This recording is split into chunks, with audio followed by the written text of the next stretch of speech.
Hello. Now we're going to look at inverse proportion.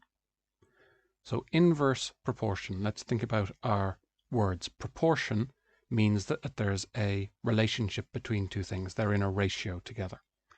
And inverse means to turn something upside down. So if I had a bucket of water and I turned it upside down, that would be inverting the bucket.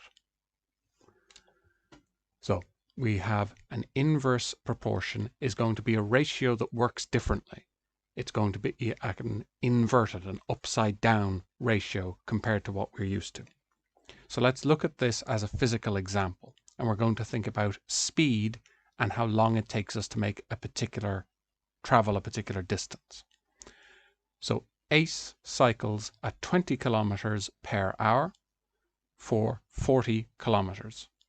So they are traveling at 20 kilometers per hour for 40 kilometers, and this is going to take them 2 hours. On the way home, they're a bit tired, and they cycle at 10 kilometers per hour, and that means that the journey is going to take 4 hours. So let's write down these relationships. So at 20 kilometers per hour, the journey takes 2 hours. And at 10 kilometers per hour,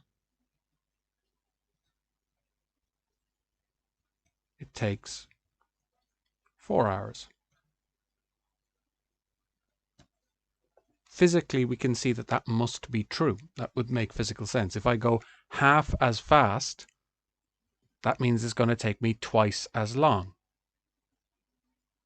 So this is our inverse proportion. As the speed goes down, as we go slower, it takes us longer to get somewhere.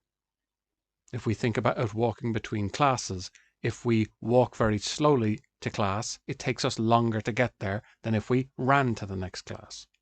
So as we speed up, it takes less time to get somewhere. As we slow down, it takes more time to get somewhere.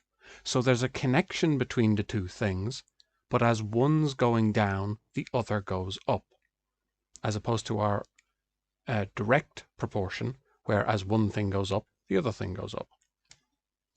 So this is what we mean by inversely proportional. As one thing goes down, as speed goes down, travel time goes up, or vice versa. If we sped up, we'd get there faster. Just to highlight where this rule is coming from, the relationship here, we know that Ace's speed is 20 kilometers per hour. So the speed that Ace is traveling at,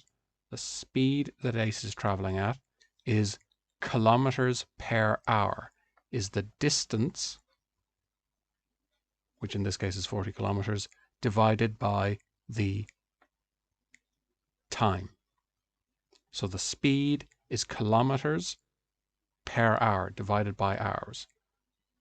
So that's where our inverse relationship is coming from. We can see that if we think about it in terms of a fraction, this is in the opposite proportion. So speed and distance would be directly proportional, and speed and travel time would be inversely proportional. And we'll come back to equations like that.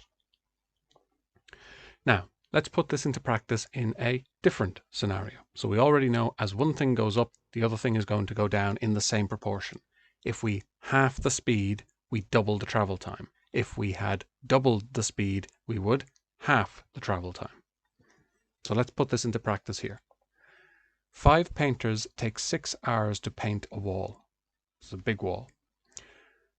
How many painters are needed to finish it in 2 hours? So let's write down our what we know. So 5 painters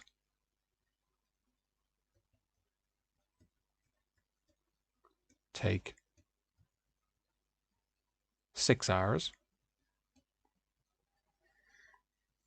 I am deliberately not writing this as a ratio because the dot that we usually use often means, or usually means, our direct proportion. So I'm tending to write it separately to that so there's no confusion as to what my proportion symbol means. So 5 painters take 6 hours is what we know, and we want to know how many painters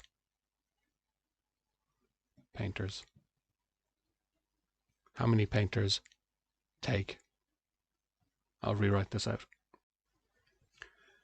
So how many painters take 2 hours? I've now taken the English question and I've translated it as best as I can into mathematical type language. Here there's more English than there often would be, but we've consolidated the question. We've brought it into something that we can very quickly engage with.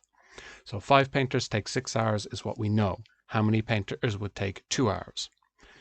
Well, what has changed here? Well, we know about 6 hours. We want to know about 2 hours. So what we're going to do, what we often do, is use our unitary method. We're going to find out how many painters would be needed in order to get the job done in 1 hour.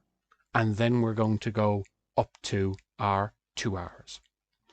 So we want to know how many painters would be needed to finish it in 1 hour.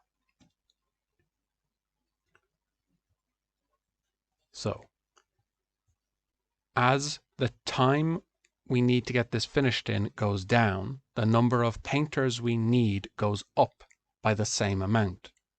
So if we needed to finish it in 1/6 of the time, we'd need to have 6 times as many painters.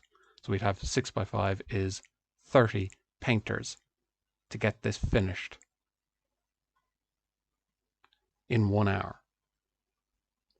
And then if we only needed it to get done in 2 hours, how many would it take? Well, if we had 2 hours, we'd only need half as many people. We have twice as long to get it done, so we only need half as many people.